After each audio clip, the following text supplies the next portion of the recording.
Greetings, everyone. This is Ehav Ever from the Chronicles of Ehav Ever, and today I'm going to do another video which is more about the Oral Torah.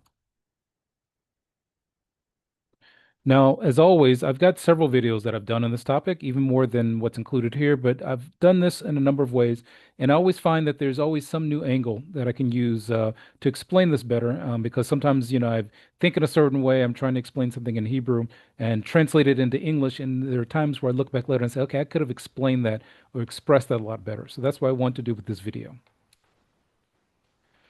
So one of the things I want to get at is that I've noticed that sometimes when this issue of the oral Torah comes up, there are some people who are under the impression that the only thing that can be called Torah is the written Torah, meaning that they think the word Torah specifically means written text.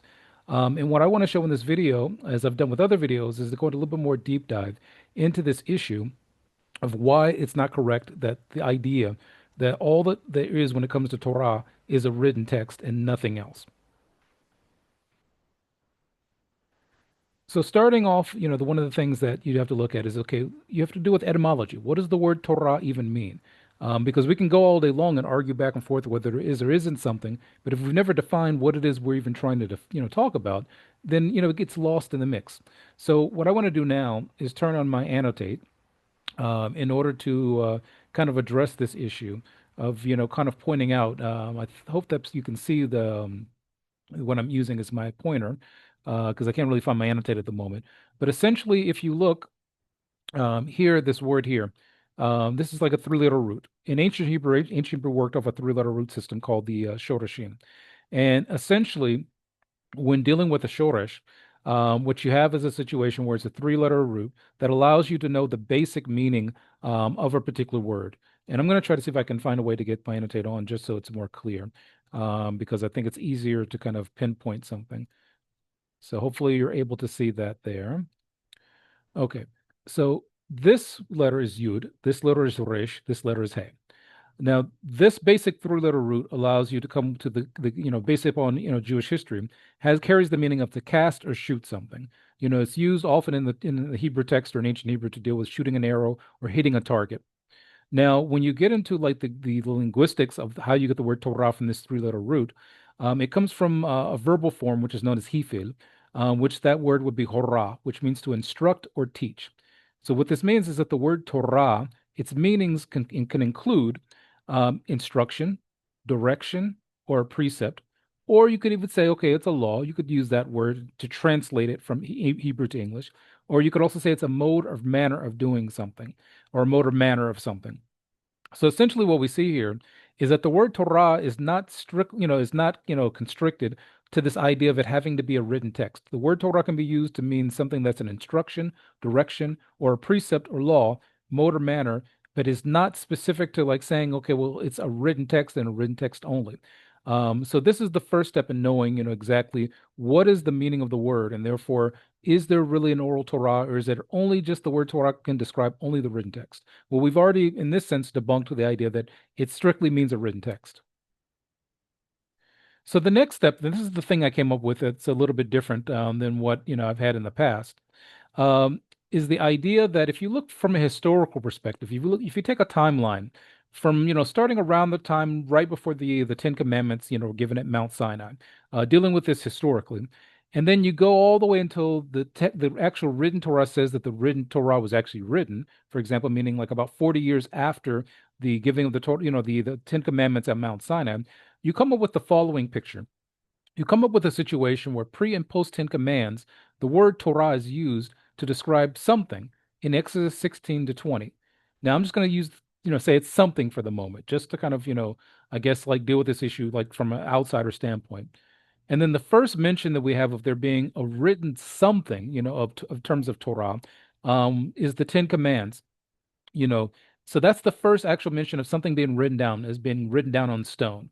But obviously this is not like, according to the written text, would not, you could say, not be the entire Torah that came about later, that when we discuss Torah as a written text would come about. So then we have about 40 years, where the people of Israel, your ancestors, were in the Sinai Peninsula, or the Sinai, were traveling from Mount Sinai to other locations before going to the land of Israel, were basically they're given Torah, hukim, which is like statutes, mishpatim, like laws, and mitzvot, like commands. And that's all described from about Exodus 20 to about Exodus 31:23. But then all of a sudden in Deuteronomy 31:23. So Exodus 20 to Deuteronomy 31:23. So then all of a sudden in Deuteronomy 31:23, we have a statement that's made about Moses writing down the complete written Torah after 40 years, for example. And that would mean that everything prior to him writing that full Torah was essentially oral Torah. And that's what I have in the note here, that the word Torah is used in Bereshit, Genesis 26:5, to describe the commands that Hashem gave by way of prophecy to Avraham or Abraham, which had been orally transmitted to Yitzhak, his son, Isaac, and all of Abraham's servants. So the use of the word Torah is in Genesis before there was a written Torah described at all. Further to that, in Exodus or Shemoth 16:4, 16:28, and 18:16, the word Torah is used to describe oral commands given by Hashem to Moses and the Israelis, or the people say Israelites in English. I usually don't like that word as much, but Israelis or Jews, more than 40 years before Deuteronomy 31:23 states, Moses wrote the written Torah per the instruction of the Creator. And thus, prior to Deuteronomy 31:23, there's no description of a complete written Torah text. Thus, everything prior was oral Torah, and Moses only wrote a fraction of the information. And what I mean by that, as I've mentioned this in the videos, if you look at the written text and you say, okay, well, this, is supposedly describing 40 years, traveling through the wilderness, if you will, but then also what happened before that point, which would have been several thousand years. And the question becomes, how is it possible that this written text describes everything in detail about everything that happened in the 40 years, explaining the how and, the whys and things like that, everything that happened before that point, to the detail that where you can say, well, this covers everything, and again, what does the word Torah mean? Instruction, precept, things like that. So obviously the written text couldn't contain an explanation of everything, and it specifically doesn't give the details of how to do everything that's mentioned in it. Especially we can say, as I mentioned in a previous video, the concept of measurements are not described in the written Torah. It doesn't describe what they mean and how to define what they mean. There are words that are used that the reader already would supposedly have to understand, but then all of those measurements and things were already a part of the 40-year process, which would have obviously someone would have asked the question, well, what does this measurement mean? How long is it? And of course, someone would have to physically show you how long it is. Well, that's an oral Torah. So then if we look and go, okay, well, wait a minute. During the time that the Torah goes from about Exodus 20, further, there's a lot of times where the Torah uses the statement, "Yomer Adonai al Moshe lemor," which, if you were to translate in English, means, and Hashem said to Moses or Moshe to say, which that's oral, because, Yomer, if he said something, that's oral. It didn't say he wrote it down, gave it to Moses. Moses took the writing, gave it to someone else, and therefore that's how they did everything, only in written form. And then also in the written Torah, it says, "Vadaber Adonai al Moshe," and Hashem spoke to Moshe, again, oral.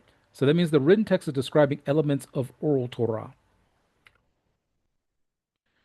So then, again, that means that when we look at this, the text, obviously the only way we can even understand anything that's written here is to have been orally instructed of what the meanings of these words are. For example, how would I know that this is what Yosef Moshe Adon Bayom Hahu Lemor if someone didn't orally teach me how to read it? Because there's nothing in the text that says, well, this letter here is called Wob, this letter here is Yud, this letter here is Sadi, this letter here is also like Wob, this is Mem. You'd have to have all that in here if there's no written text. Also, there's no vowels here, and ancient, Torah scrolls didn't have a written system of vowels. The vowels were understood from like oral instruction, and that's also Torah, because having the wrong vowels here can change the meaning of this text. For example, if I say that a sentence starts from here and stops here, that changes the meaning if I were to say it starts here and stops, let's say, for example, here. Obviously, we'd have to have some instruction on that, and the written text of Torah doesn't contain that information. So a question that someone can ask is, well, doesn't Deuteronomy 4:2 speak against an oral Torah?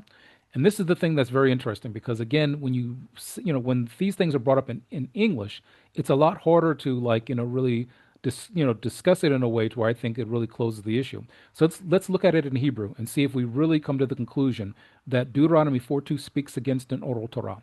So this is the famous particular part of the Torah where people say, well, it says here not to add to the Torah or subtract from it. But then if you look a little bit closer, I mean, again, let's just take an outside look at this and say I'm not on either side of this. And I'm just reading because I already somehow magically know Hebrew. It says here, lo thosifu ala davar, which means do not add, you know, to the matter or the thing. Now notice it doesn't say the word Torah here. So the thing I'm not supposed to add to is ala davar. So the question is, well, which davar, which thing, or matter am I not supposed to add to? It says, Asher onochi mitzaweh atchem, and this is Moses, talking, Moshe talking. He says, to the thing, that we're not supposed to add to, is which I, meaning Moses or Moshe, mitzaweh commanded you or instructed you, which again, this is really 100% oral Torah. Why do I say that? It's because of this word here, mitzaweh. Mitzaweh means a command, and it's speaking of an oral command. So this is something he orally commanded of them. And again, until this point, we still don't see the word Torah being mentioned here. We only see the word mitzaweh, which means to command or instruct, or mitzaveh, as people say in modern Hebrew. And then it says, "V'lo thireu,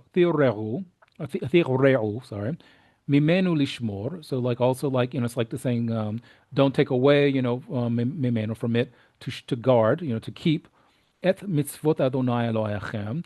So it's like, again, it uses the word mitzvot Hashem, or the mitzvah of Hashem, the command of Hashem, which again is an oral component, of Hashem Elohechem.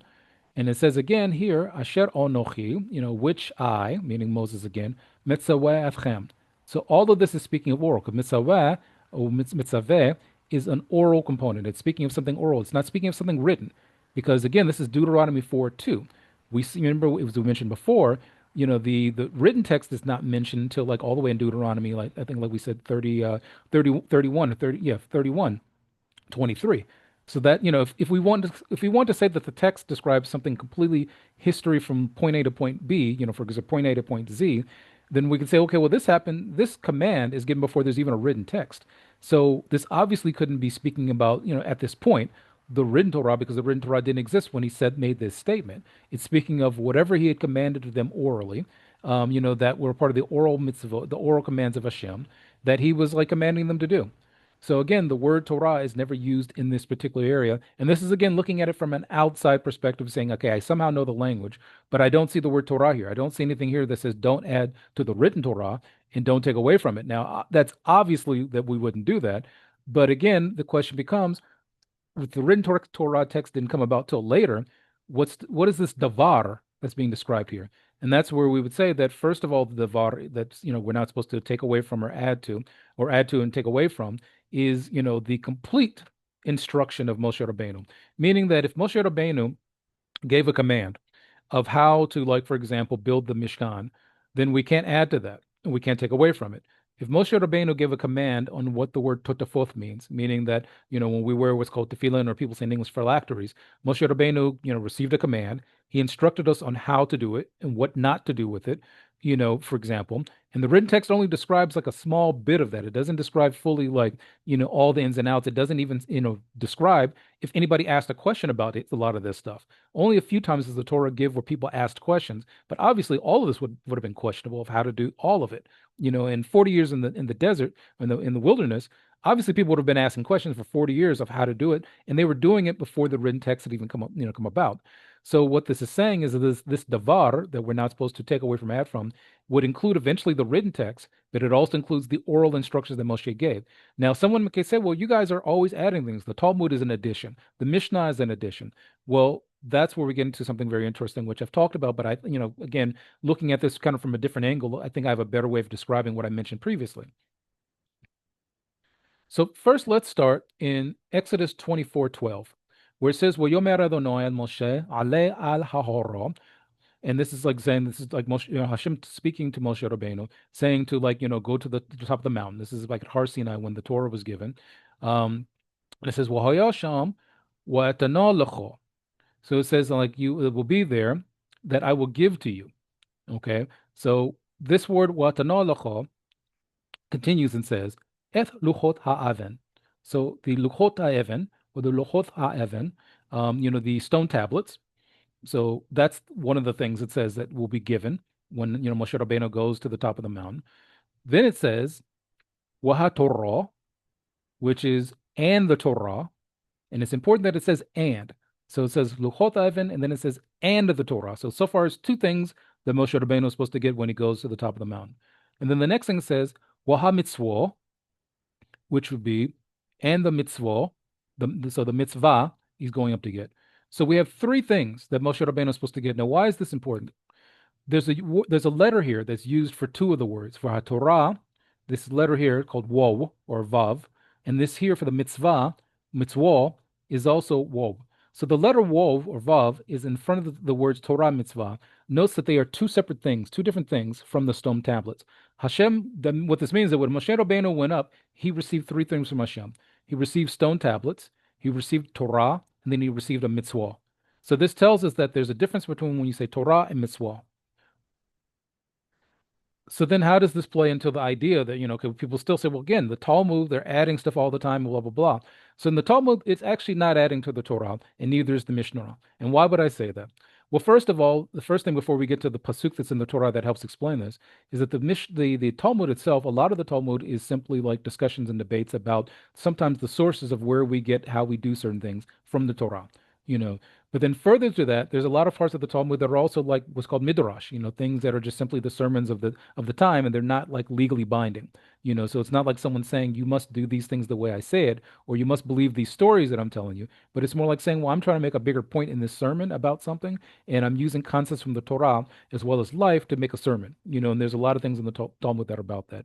So let's get into what the Torah says, which is included in the written Torah and is an aspect of oral Torah. And it says in Deuteronomy 17:9-11, Uvotho ala kohen halawiyim wa'at hashofet. And it says, and it's talking about, okay, if there's a question that comes up amongst the people of Israel, if there's an issue that comes up, where do we go to try to, resolve it? It doesn't say anything about, well, take out the written Torah, read that, and that'll answer all your questions, and you won't have any questions at all. What it says, Uvotho ala kohanim halawiyim. So you go to the Kohanim and the Leviim, and it says, wa'al hashofet, and to the judge, for example. Now, one of the things a long time ago, I had a person come to me and say, well, this is talking about the Kohanim and the Levim are the judges. But it doesn't say that. It says, the El Hashofet, which means and to the judges. It doesn't say, HaKohanim and Levim Hashofetim, because that's what it would have to say if only they were the judges. Further to that, let's say the person says, okay, well, first of all, according to our, tradition, any leader of the Jewish community who is elected to be a shofet is a shofet. And rabbis, for example, in these generations, that they are considered to be, for many communities, the shofetim, the judges of our community. So we've voted them in to be that. There are some rabbis who are Kohanim from the tribe of Levi, but also specifically from the family line of Aaron, the brother of Moses. And there are some rabbis who are Levim or Levites. So that argument kind of falls apart. But anyone can be a leader of the Jewish community if we elect them in. And it continues, it says, Asher yeh b'yamim hayim. So, which will be in those days. So it's like this translates into like basically any time. Even without a temple, we have to have leadership. In exile, we have leadership. And that leadership is leaders that we vote into place. And it continues, it says, V'dorashta v'jidu lecho. So you will it's like saying I will go, you go to them and question them. You investigate, from them. It says, like I say, I have this matter. I take it to them, we investigate it. And it says, well, and they will speak to me, they will speak to you, and they will say to you, and this is like verbal. Wahajidu means like to speak verbally. Eth devar hamishpat. Now, interesting enough, remember how we said that the thing we're not supposed to, to change is the devar? So it says, eth devar hamishpat. So the thing or the matter that they're doing is doing a mishpat, a judgment, a ruling. So, for example, we have a question about the Torah. The Torah says this, Let's say after the written Torah. The written Torah says this. I have a question about it. Who do I go to? I just go to like anybody off the street and say, hey, what do you think? It tells me here, I go to the Kohanim, Levim, and the Shofet, the judges of whatever generation it is. I will, request to them or bring this investigation to them. They'll tell me what to do in the matter of the judgment. So they'll make a judgment based upon Torah, written and oral, for example. And it says here, Wasitho, al pi davar hasher yijidu lecho. So it says that I'm, saying me, but it says you will do according to the matter that they speak to you or say to you. So that is pretty clear that this is oral instruction. And then it continues and says, Mina makomahu. So like from that place. So during the time that Jerusalem was that place, when there was a temple, you could go to the temple if there was, for example, a big question that no other judge could answer, and the local authorities, which the Torah earlier mentions that there'll be local authorities who will be judges also. I'm just giving a snapshot of something that the Torah mentions a bit later. So then it says, Asher yivchar Adonai, talking about against the temple, v'shamarta la'asot kechol asher yorucho. So what it says here is that okay? We go to the place that Hashem has commanded, and we will guard to do, or we will keep to do, or we will establish to do. Kachol asher yorucha. So what they instruct us, this word yorucha is from the same root as the word Torah. So it basically means to instruct, to command, things like that. So whatever they instruct us to do, as per the instruction, these Kohanim, Leviim, and Shoftim, that's what we do. We do it per what they tell us to do. Al pia Torah asher yorucha, per the Torah which they instruct you, va'ala mishpat asher yomoru lechal ta'aseh. So I go and I do the matter according to, first of all, the Torah that they instruct me, and then also the judgment which they will say to me, to do. And that's what I do. And then it says, Lo tasur mina davar asher yajidu lecho, yamin osmol. So it says here not to turn away from the matter, the hadavar, again, asher yajidu lecho, that they will speak to me or say to me, you're right or left. So what does this mean? This means that, for example, in every Jewish community, there are leaders of the community, that we have democratically put into place. And the important thing is we're talking about people who keep the Torah. We're not talking about just any person off the street who may have some weird belief that doesn't have like a transmission or a tradition that goes back to Mount Sinai. We're talking about, something that people can trace back to the giving of the Torah at Mount Sinai, and then also, what existed in Jerusalem before the exile happened. So, according to the Torah that they instruct us, that's what we do. So for example, I hold by the Mishnah Torah, by the Rabbi Moshe ben Maimon. So when I have a question, that's where I start. But then we also have leaders of my community. So that's who I go to as the next step, if there's something that's not clear, either in the written or the oral Torah. So what this tells us is that within the concept of not turning away from the mitzvah that Moshe Rabbeinu instructed us, is within the written text, this concept of there being judges over the people of Israel. And that this is the path that we take when we're trying to have an established system of judgment of exactly what to do and how to do the Torah as Hashem gave it for Mount Sinai. There's never a situation where it's like, okay, there's only the written text. And if there was only the written text, then it's like, okay, wait a minute, what if I don't understand what I'm being told to do? Further to that, there's terminology and wording that's like several thousand years old. I live in a different timeline. I live in a different society than the Torah was developed in. In my worldview, for example, there may be things that are completely different than the worldview of something from like several thousand years ago. How do they didn't have industrialized electricity several thousand years ago. I do right now. So how do I do things based upon having industrialized electricity? They didn't have cars back when the Torah was given. So what are the legal ramifications of me driving a car in a situation where the Torah doesn't, the written Torah doesn't describe it, and even orally back then they didn't have like a real way to describe it. The simple issue is that if these questions come up, I go to the Kohanim, Leviim, and the Shoftim, the Shofet of my generation. I basically investigate the issue with them. They will, investigate the issue based on Torah and Halakha that's been passed down for thousands of years, and then they'll make a judgment, mishpat, on the issue, and it's per the judgment that they make. That's what I will do and how I will, proceed and how I do things. And it'll be al pi the Torah that they instruct me and the mishpat, the judgment that they make. So that's why, for example, you have the Mishnah, because there are situations where there are rulings that happen over the generations. I'll give you a very clear group of rulings, a situation where rulings were needed, even within, if you can use like the Tanakh sense or the biblical sense. The written Torah, for example, instructs the people of Israel to make what's called a mishkan, a tabernacle. And it's a certain size, and it's, has like certain things around it. And you can say it's like a tent in some way. But then all of a sudden, during the time of Shlomo HaMelech, or Solomon, the king, they built a temple structure in Jerusalem. Nowhere in the written Torah does it tell anybody that they're allowed to do that. It only specifically talks about the Mishkan. But somehow or the other, they built a huge structure here in Jerusalem. Now the issue becomes, how did they know what to do and how to change things based upon the bigger structure and, being made in a different location and also being made of different materials? When the written Torah specifically tells about certain materials that had to be used, that obviously when we look at the description in the Tanakh about how Shlomo or Solomon built the temple, there were different materials being used to build a bigger structure. That's one of the issues that we have of rulings that were made during his generation of how that was supposed to happen and what was permissible to do and how the workers were supposed to go about doing it. Those are the instructions the Torah commands. So the same written Torah that commands that, for example, not to, like, let's say, add or subtract from the verbal commands, of Moshe Rabbeinu, is the same Torah that says that if a question comes up, go to the Shoftim. It's in the same text. So if I'm reading the text and say I'm going to ignore every written source, again, I magically know the Hebrew language. I know what all these words mean. I know what the vowel sounds are. I know what sentences start and stop somehow magically without any oral instruction on how to do that. I somehow know it. But then I say, okay, well, wait a minute. I get to Deuteronomy 17:9, 11. It says, well, wait a minute. If I have a question or an issue comes up, I got to go to the Kohanim, the Levim, and the Shofet, of the generation. And I have to do things al pi Torah, al pi davar shel yigilu lecho. So I have to do it according to what they tell me to do. Well, this means that they tell me this is the way that we do it, and these are the rulings that we make. I have to hold by that ruling. That's exactly what the Mishnah and the Talmud contains. And that's exactly what we mean. We say, okay, there's an oral Torah.